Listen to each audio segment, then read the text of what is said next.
கோவால சமீபத்தில் 56வது international film festival of India விழா நடந்துச்சு. இதுல தமிழ் சினிமாவை சேர்ந்த பலரும் கலந்துக்கிட்டாங்க. அந்த வகையில சுஹாசினி மணிரத்னமும் இந்த விழாவில் பங்கேற்று இருந்தாங்க. மேலும் கண்ணகியா அவங்க நடிச்சு காட்டினதும் இப்போ சோஷியல் மீடியால வைரல் ஆயிட்டு வருது.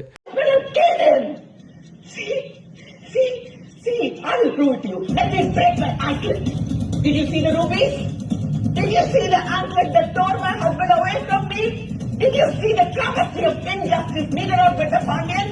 Hey King, where is your judgment now? Where is your justice? Where is your integrity? Where is your arrogant speech gone? Why do you stand like a statue? Have you no shame? Let the world forget that you were called the great emperor. From today you will be called a dictator.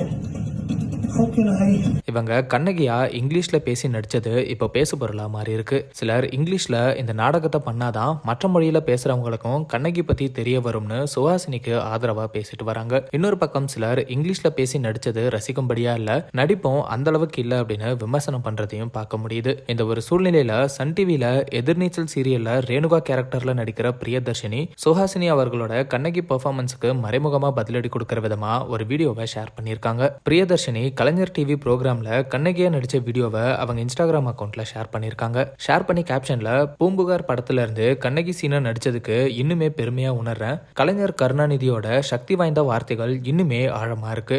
அவரோட எழுத்துக்கள் இன்னுமே போற்றத்தக்கதா இருக்கு. உணர்ச்சிகளோட அவர் வார்த்தைகளை கொண்டு வரது வியக்க வைக்குது. இந்த காட்சியில நடிச்சது மறக்க முடியாத ஒரு அனுபவம் அப்படின்னு பிரியதர்ஷினி சொல்லியிருக்காங்க. இந்த போஸ்ட்ல பிரியதர்ஷினி கலைஞர் அவர்களோட அந்த தமிழ் வசனங்களை பெருமைப்படுத்துற வகையில கேப்ஷனை போட்டிருக்கிறதுனால பலரும் சுஹாசினி அவர்கள் கண்ணகி கேரக்டரை இங்கிலீஷ்ல பேசி நடிச்சதுக்கு தான் பிரியதர்ஷினி மறைமுகமா பதிலடி கொடுத்திருக்காங்கன்னு பேசிட்டு வராங்க.